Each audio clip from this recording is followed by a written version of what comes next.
Hello friends आज video का topic गर्मियों के समय में प्लांट्स की सेहत को अच्छा रखने के लिए, ग्रोथ को बढ़ाए रखने के लिए कौन से फर्टिलाइजर ज़्यादा फायदेमंद है इसके ऊपर में रहेगा। गर्मियों में हम अपने प्लांट्स में केमिकल फर्टिलाइजर अप्लाई नहीं कर सकते क्योंकि वो गर्म होते हैं, पत्तियों को जला सकते हैं, जड़ों को नुकसान पहुंचा सकते हैं। ठीक इसी तरह से खाद का भी यूज़ नहीं कर सकते ज़्यादा, ये भी गर्म होता है तो नुकसान पहुंचा सकता है। सो ऐसे में कौन से फर्टिलाइजर है जो बहुत ही ज़्यादा फायदेमंद रहेंगे और उनसे प्लांट को नुकसान भी नहीं होगा, इसके ऊपर में आज हम बात करेंगे। टॉपिक को स्टार्ट करने से पहले मेरा आपसे रिक्वेस्ट है, अगर आपने अभी तक मेरे पेज को फॉलो या फिर चैनल को सब्सक्राइब नहीं किया है तो आज ही कर लें, जिससे आगे भी इसी तरीके के यूजफुल टॉपिक की इन्फॉर्मेशन आपको मिलते रहें। आप मुझे इंस्टाग्राम पे भी फॉलो कर सकते हैं। चलिए टॉपिक को स्टार्ट करते हैं। मैं हूं नूप, आपका होस्ट, और आप देख रहे हैं बगिया की एबीसी।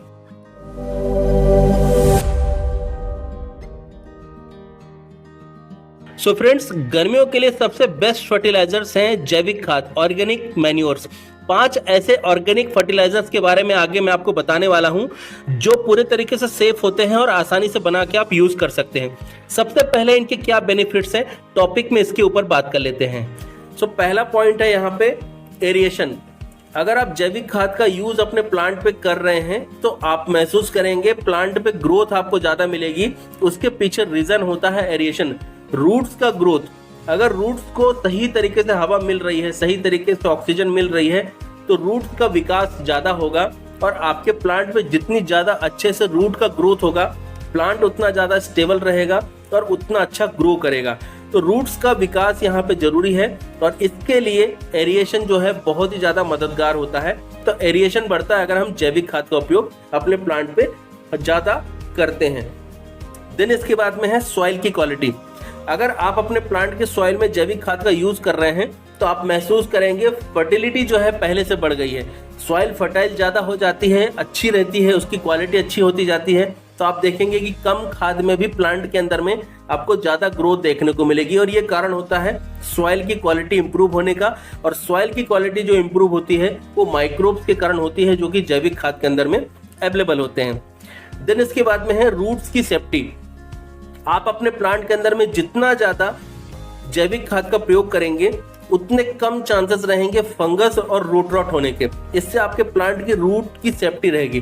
प्लांट खराब केवल 2 ही कारण से होता है, जिसमें से मेनली एक है वो है फंगस। जब फंगस लगता है तभी रूट रॉट होता है। तो दोनों ही चीजें जो है नुकसान करती हैं, प्लांट को डैमेज करती हैं। तो यहाँ पे अगर आप जैविक खाद यूज करते हैं तो फंगस और रूट रॉट के चांसेस बहुत ही कम हो जाते हैं, या यूं बोले कि बिल्कुल खत्म हो जाते हैं। नेक्स्ट है पीएच लेवल। आप अपने प्लांट की सॉइल के अंदर में जैसे जैसे जैविक खाद का उपयोग करते जाएंगे, आप देखेंगे न्यूट्रिशन को अपटेक करने की क्षमता सॉइल के अंदर में से प्लांट की बढ़ जाएगी।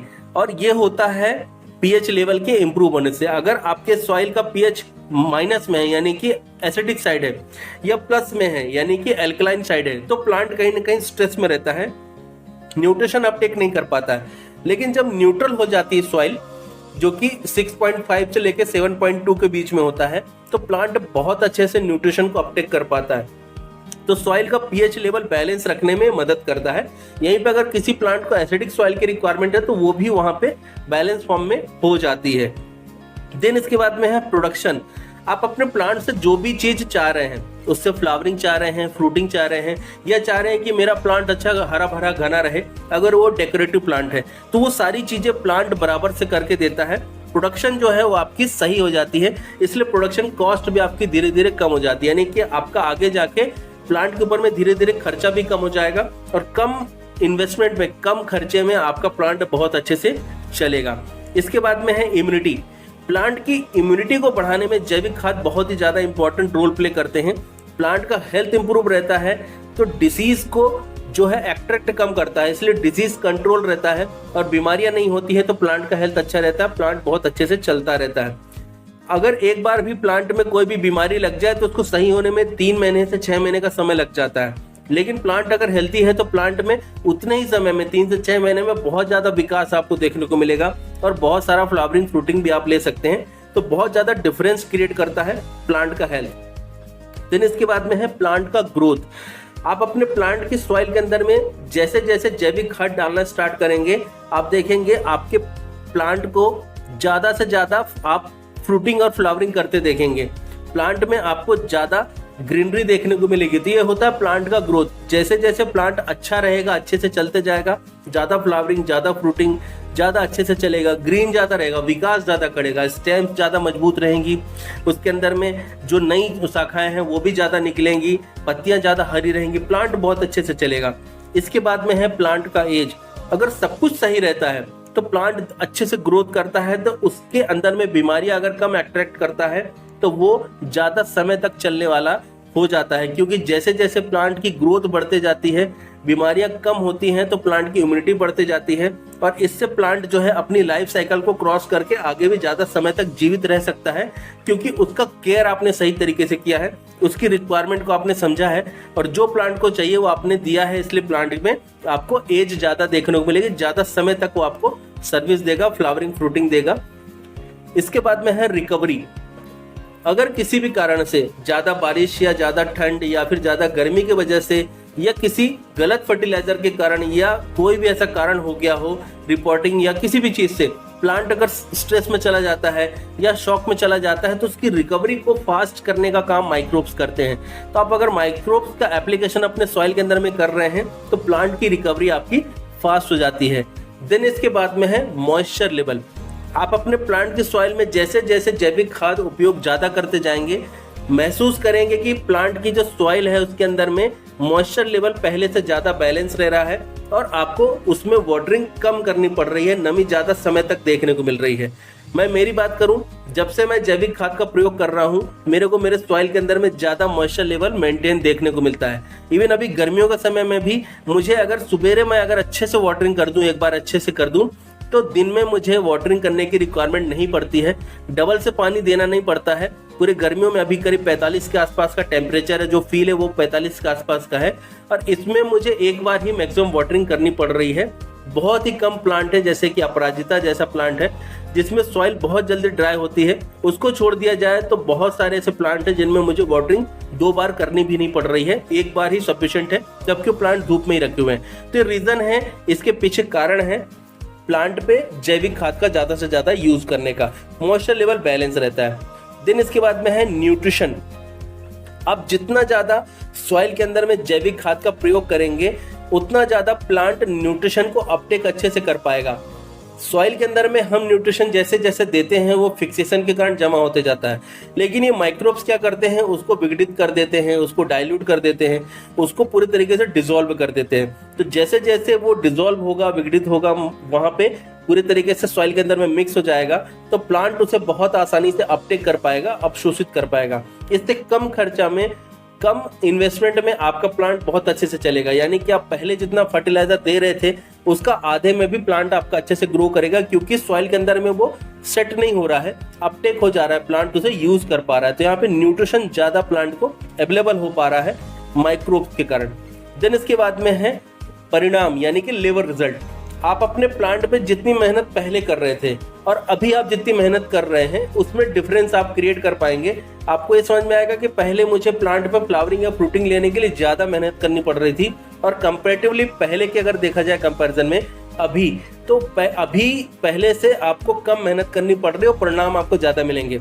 ये एक बार में नहीं होगा कि पहले महीने में भी देखने को मिल जाएगा, दूसरे महीने में मिल जाएगा। ये थोड़ा समय लगेगा आपको, 5 महीने 6 महीने आप देखेंगे, इसके बाद में धीरे धीरे आपको तेजी से रिजल्ट मिलने लग जाएगा। और लास्ट है इंसेक्ट्स का अटैक या इंसेक्ट्स का कंट्रोल। प्लांट पे जब आप जैविक खाद का उपयोग ज़्यादा करेंगे तो आपको प्लांट पे इंसेक्ट्स का कंट्रोल ज़्यादा देखने को मिलेगा। आपको देखने को ये मिलेगा कि प्लांट पे इंसेक्ट्स बहुत कम लग रहे हैं, और लग रहे हैं तो उनका जो असर है वो कम हो रहा है, प्लांट बहुत कम बीमार पड़ रहा है या डैमेज बहुत कम हो रहा है। तो डैमेज कंट्रोल आपको यहाँ पे अच्छा देखने को मिलेगा। अब आपके मन में कुछ सवाल आ सकते हैं, अगर आप पहली बार इसे यूज कर रहे हैं या पूरे तरीके से आप जैविक पे शिफ्ट होना चाह रहे हैं, या मैं जो बता रहा हूँ वो चीज़ आपको अच्छी लग रही है। तो यहाँ पे जो सवाल आ सकते हैं आपके मन में, ऐसे मैंने 5 क्वेश्चन रेडी किए हैं। इसके अलावा भी अगर आपके कोई भी क्वेश्चन है तो मुझे आप कमेंट बॉक्स में कमेंट करके पूछ सकते हैं, तो उनके आंसर मैं आपको दे दूंगा। इसी के साथ में वीडियो अगर आपको पसंद आ रहा है तो इसे आप लाइक जरूर करिए, जिससे मेरा कॉन्फिडेंस थोड़ा सा बढ़ेगा और मेरा मोटिवेशन बढ़ेगा तो मैं आपको ऐसे ही यूजफुल टॉपिक्स आगे भी और भी लाके देता रहूंगा, जिससे आपकी गार्डनिंग बेस्ट होती रहेगी और आपका मेहनत थोड़ा सा कम लगेगा और रिजल्ट आपको ज़्यादा मिलेगा। साथ में अभी तक आपने अगर मेरे पेज को या फिर चैनल को फॉलो या फिर सब्सक्राइब नहीं किया है तो वो भी कर दीजिए, जिससे आगे भी इसी तरह के यूजफुल टॉपिक्स के नोटिफिकेशन आपको मिलते रहें। सो फ्रेंड्स, क्वेश्चन नंबर 1 यहाँ पे ले रहा हूँ मैं, क्या हम अपने सारे प्लांट्स के अंदर में इसको यूज कर सकते हैं? तो आंसर है हाँ, बिल्कुल आप सभी प्लांट्स पे यूज कर सकते हैं, किसी भी प्लांट पे इसका कोई भी नुकसान नहीं है। दूसरा है क्वेश्चन, क्या मैं केमिकल फर्टिलाइजर पूरे तरीके से यूज करना बंद कर दूं या केमिकल फर्टिलाइजर भी यूज कर सकता हूं? तो बिल्कुल आप यूज कर सकते हैं और बंद करना चाहते हैं तो बंद कर सकते हैं। देन इसके बाद में है क्वांटिटी, कितनी क्वांटिटी में मुझे अप्लाई करना चाहिए? तो नॉर्मल जो हम लिक्विड फर्टिलाइजर अप्लाई करते हैं उस क्वांटिटी में से अप्लाई कर सकते हैं।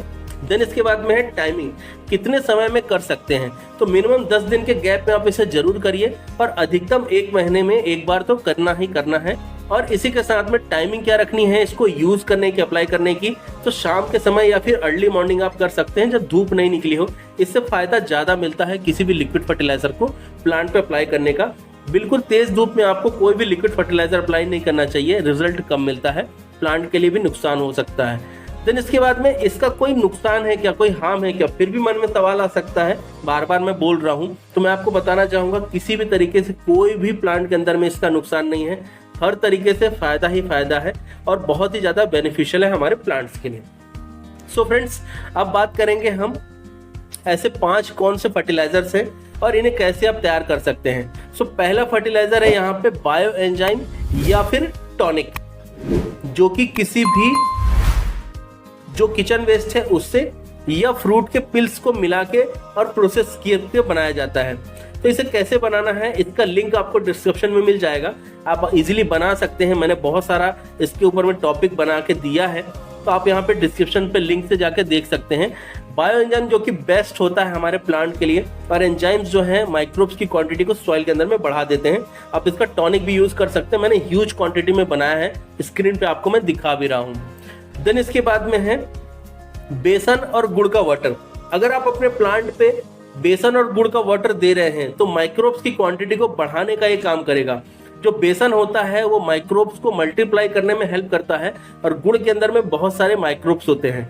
सो इसको आप प्रोसेस करते हैं 7 से 10 दिन का समय लेके, और इसे तैयार करके फिर अपने प्लांट पे आप जब अप्लाई करते हैं तो बहुत ही अच्छा रिजल्ट आता है। इसके ऊपर भी मैंने टॉपिक बना के दिया है, इसको भी आप देख सकते हैं, सीख सकते हैं कैसे तैयार करना है और अप्लाई कर सकते हैं। देन इसके बाद में तीसरा है जीवामृत। जीवामृत बिल्कुल अलग होता है और बहुत ही ज्यादा बेनिफिशियल होता है हमारे प्लांट के लिए।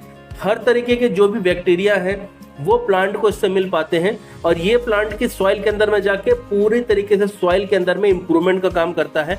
सॉइल की क्वालिटी को इंप्रूव करने से लेके फ्रूटिंग फ्लावरिंग तक इसका पूरा रोल होता है। तो जीवामृत जरूर यूज करना चाहिए, बहुत ही ज्यादा फायदेमंद है। रिसेंटली अभी मैंने इसके ऊपर में टॉपिक बना के दिया था, आप चेक कर सकते हैं, स्क्रीन पर उसका मैं इमेज भी दिखा रहा हूँ। देन इसके बाद में है ठंडी खाद। ठंडी खाद गर्मियों में अप्लाई करने के लिए बहुत ही ज़्यादा फायदेमंद होती है।